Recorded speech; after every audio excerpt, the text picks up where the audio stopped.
Welcome to the Pajama video podcast series featuring Quizlet. My name is Van Hoffman. And I'm Allison Kapler, and we are really excited for you to join us today to see what Quizlet has to offer for you and your students. Quizlet is a free web-based tool for you, and you can also download an app for those of you that have iPads in your buildings. All right, to begin, you want to sign up for this free service with your Google account. And when you do that, the first time, you'll be offered an option for a student or a teacher account. Obviously, you want to have a teacher account. It's really very simple to get started with this program, and the first thing you want to think about is searching. Why reinvent the wheel? One of the beneficial things about Quizlet is that there's content already created, so you can simply click on the magnifying glass and type a topic that you'd like to search for. We're going to search elements, and you can see different study sets that have already been created for the topic that you have searched. You can see that this study set was created by a teacher. Some of them are created by students, so that's another way that you could use Quizlet. Have your students create their own study sets. So we're going to click on this 37 termed elements study set, and you'll notice once you have chosen one that there are some different buttons right underneath of the title. The first one is to copy. So this study set, if we scroll down, you can preview the terms and the definitions, and then some of them will have pictures associated with them. I could, right from this screen, go ahead and start using it with my students, or if I see a question that I might not like, or I decide I want to add some other questions or terms. Maybe it's wrong. Maybe it's wrong, true, which you might find, so make sure that you preview these before you use them with your kids. But the copy button will allow me to duplicate this quiz or this study set, and then I can edit it myself. I can take out questions that I might not like. I can add other terms. I can edit a definition right from this screen. You can change the pictures too if you need be. Not that you would change these necessarily. All right, so let's go back to the other screen. Some of the other buttons at the very top that might be useful to you are the share feature, and this will give you the ability to embed the shortcut to this study set within a website, or look at this awesome Share to Google Classroom button that's right here if you're a Google Classroom user. The next button is the plus, which allows you to either add a study set directly to your class if you've created students within your Quizlet account, or you can save it for future use in a folder. I like to create folders within Quizlet, whether it's different topics or different subjects, and you can create a new folder, give it a name, and then quickly store one of these study sets in that folder so that you can come back to it later. All right, so the last few buttons just kind of give you more information about how this study set has been used. And then under the More key, really the only useful things I'm thinking, Van, are if you want to print these out. Right, or the studying will give student scores, and you can check how student scores are comparing to one another. And this is sort of new and useful. If you have a set you've already built and you find somebody else's, you can combine somebody else's with your own and have a larger set. I don't know that I would have 37 terms that I could work with, maybe 10, but if somebody else had 27, this is how I would get to 37. True. Let's talk about what these buttons down here do. They are for your students to begin studying this study set. So when this drops into Google Classroom or on your school class website, rather, they get to see this page, and they can start simply with flashcards. Flashcards work both with audio, so they will broadcast sound, although mine is muted now. So it'll say the word for them, it gives them the picture, and as a flashcard, of course, it flips. So hydrogen, this H, I would almost think that that image would be better there, and then you would see hydrogen, or on both sides. You skip through and find all of your 37 elements here, and each time you can just click and switch. And this is a good time to note this options button. So if at any time it was starting us with the definition, for this study set especially, we might want to switch it to so that it starts with the term, so that then you'll see what happens once we close out of this. It'll give us the symbol, and then you can flip it over to see the full name of the element.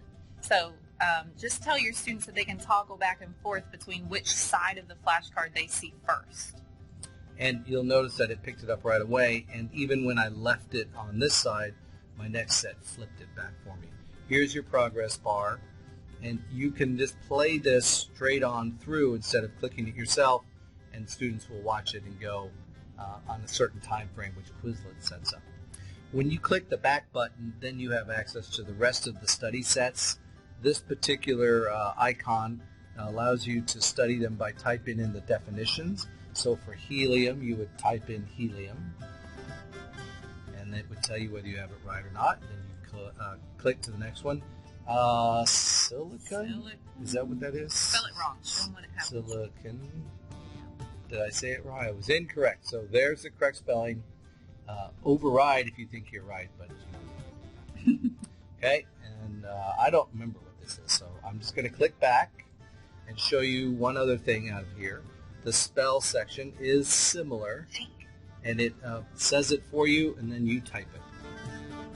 Zinc. There we go. Chlorine. Chlorine. I'm familiar with chlorine. Hydrogen. Hydrogen. So if I spell it wrong, this is what happens. Hydrogen. It says it again. Hydrogen. Hydrogen. So then I get to type it correctly this time. Great practice for spelling words, right? Helium. I agree with that, and I need that help.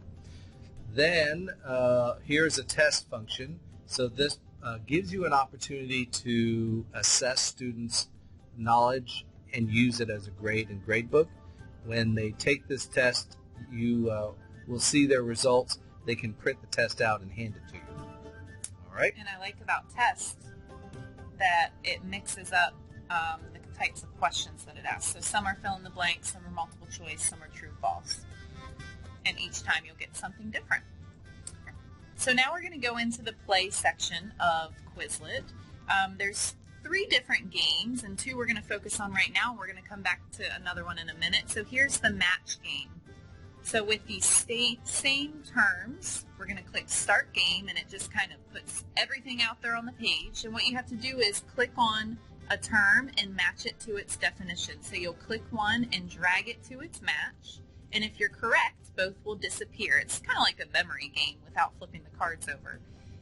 If you're incorrect, it just kind of leaves both terms there and kicks it back. So that is the match game, and students love to compete and see who can get their matches all finished in a certain amount of time. See who can do it the fastest. The other game is Gravity. This is my favorite. Gravity's pretty cool. So once you click Get Started, you're going to see your terms. You can choose whether you want it to start with the term or the definition, just like we talked about earlier.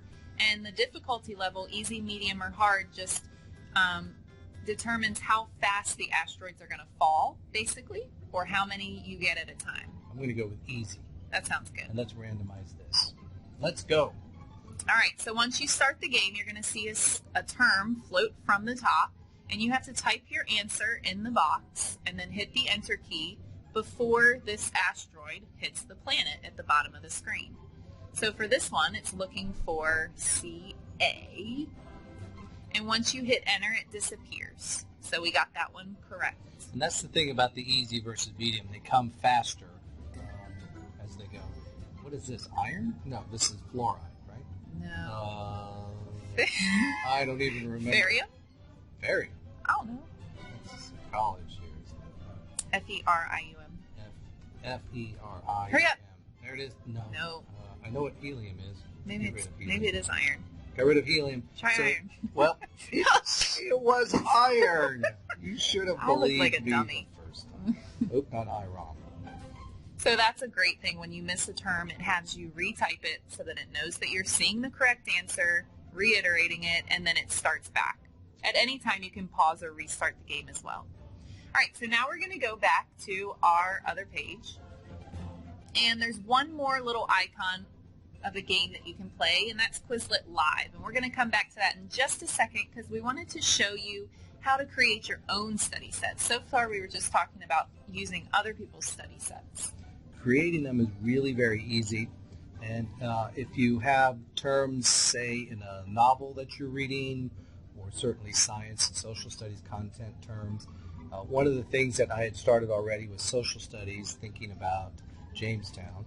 And one thing that I really do like about the program is that it will give you pictures to go with it. Now, this may not be a great definition for Jamestown, but let me just show you the picture because that's what I like.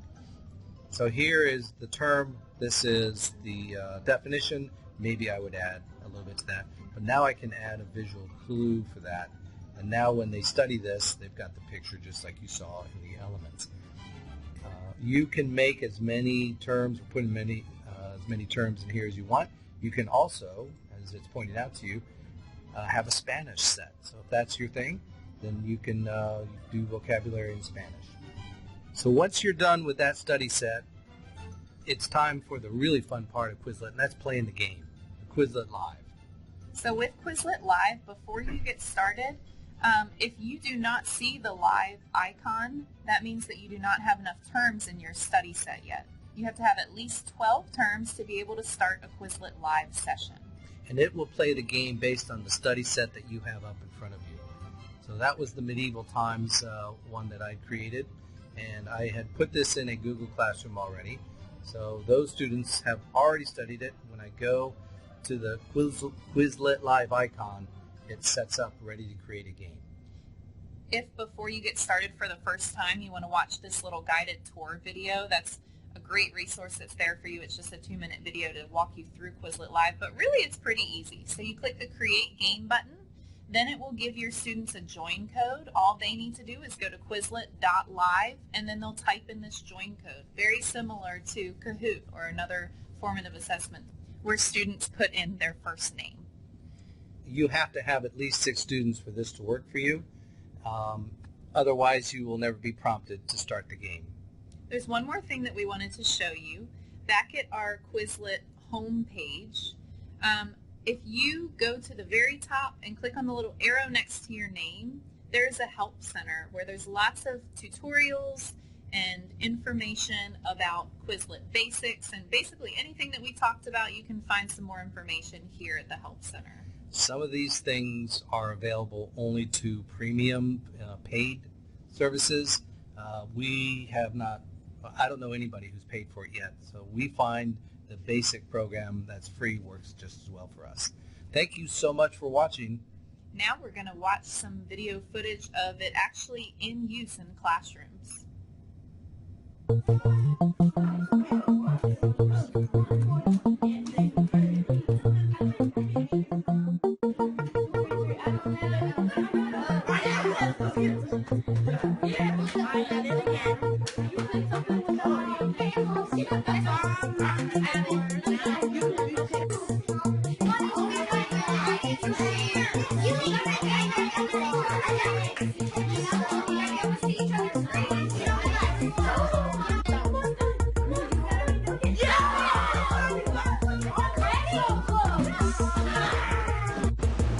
Thanks for watching, everybody. I hope you got something out of that. If you have any other questions, let your dart know or find us on the dartboard.